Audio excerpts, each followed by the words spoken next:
I'm Emma Finucane. I'm from South West Wales in Carmarthen. I grew up in Wales. Now I live in Manchester and I'm part of the Great Britain cycling team.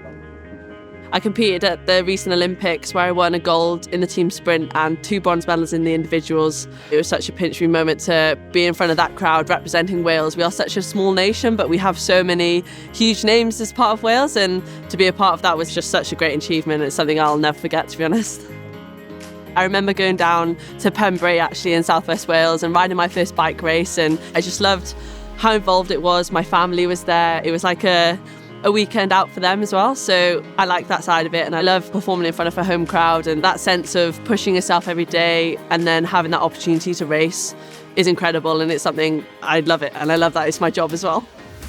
I think Emma deserves to be nominated because I think she's inspired a lot of young girls. She's obviously only 22 years old, and what she's achieved in the early days of her career already are absolutely incredible, and she makes it look really easy. And actually, on a day-to-day basis, she's one of the most hard-working, dedicated people to what she does, and she just absolutely loves it. You know, she loves cycling, she lives and breathes cycling, and that's really what it takes to be a champion.